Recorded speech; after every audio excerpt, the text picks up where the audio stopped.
Section 1. Le nouveau déploiement international du narrateur. Le 9 décembre 2025, le monde a assisté à l'arrivée d'une nouvelle vague de forces de police internationales à Port-au-Prince. Un contingent de 230 policiers kenyans formés au conflit urbain est arrivé, constituant le premier déploiement d'envergure depuis l'élargissement du mandat international. Leur mission, appuyer les autorités haïtiennes dans leur lutte contre les gangs qui terrorisent la population depuis des années. Avec leur arrivée, l'effectif total de la mission a atteint près de 1000 personnes. Mais les experts estiment que ce nombre reste largement insuffisant pour stabiliser la capitale. Malgré ce renfort, les gangs demeurent bien armés, profondément enracinés et souvent mieux financés que les institutions étatiques.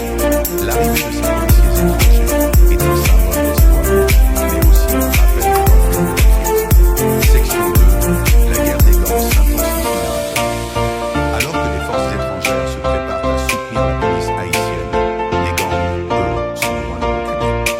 À Port-au-Prince, un conflit interne meurtrier a de nouveau éclaté au sein de la puissante coalition de gangs, connue sous le nom de Vivre Ensemble. Selon des témoins oculaires et des sources locales, de violents affrontements ont fait des dizaines de morts, dont des enfants innocents pris entre deux feux. Vivre Ensemble, autrefois un front uni, s'est fracturé, déclenchant de violentes luttes de pouvoir dans des quartiers déjà ravagés par le conflit précédent. Les quartiers entiers sont devenus des champs de bataille. Les routes sont bloquées, les commerces sont abandonnés, les familles sont terrées chez elles, priant contre les graves intérêts de travail. Ce qui n'était qu'une trêve fragile et significative, plongeant Haïti dans une instabilité encore plus profonde. Section 3. La crise des déplacements massifs narrateurs. La violence a forcé les gens à fuir et à fuir sans cesse. Aujourd'hui, plus d'1,3 million Haïtiens sont déplacés internes. C'est le chiffre le plus élevé jamais enregistré dans l'histoire du pays. Des familles fuient sans rien emporter d'autre que les vêtements qu'elles portent, cherchant refuge vivre ensemble, camps informels, églises, écoles, champs. Mais même ces abris temporaires sont dangereux, surpeuplés, insalubres, sans eau courante et sans sécurité. Les organisations humanitaires présentes sur le terrain alertent sur le fait que les camps de déplacés se transforment en zones de désespoir. Les gens vivent dans la peur, la faim et la maladie, sans aucune garantie de protection contre les attaques de gangs. Un travailleur humanitaire a décrit la scène. On a l'impression qu'une nation entière essaie de s'échapper d'elle-même. Section 4. Santé publique. Le retour du choléra. Narrateur. Comme si la violence et les déplacements de population ne suffisaient pas, un ennemi familier est de retour, le choléra. Après des années de progrès, cette maladie mortelle a refait surface dans la communauté vulnérable, en particulier celles qui n'ont pas accès à l'eau potable ni à des installations sanitaires. Les familles déplacées sont les plus exposées. Des enfants meurent de déshydratation. Les hôpitaux sont débordés et sous-équipés. Et la menace s'accroît chaque jour de la crise.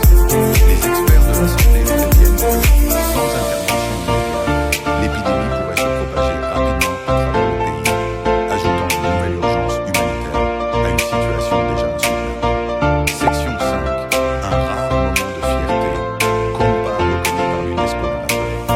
Mais même dans les moments difficiles, la culture haïtienne refuse de disparaître. Fin 2025, le monde célébrait le combat connu internationalement sous le nom de Kanda, inscrit officiellement sur la liste du patrimoine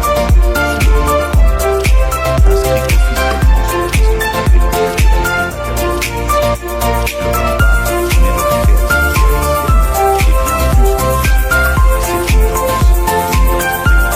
peuple qui se réunit sous les étoiles de l'espoir. Cette reconnaissance est arrivée à un moment où les Haïtiens avaient mis plus que jamais dans une histoire. Partout dans le monde, la diaspora haïtienne s'est renouvellée. À Port-au-Prince, malgré la violence, de vrais instants de joie ont versé. Les gens se sont rassemblés pour danser, chanter, se souvenir de leur humanité.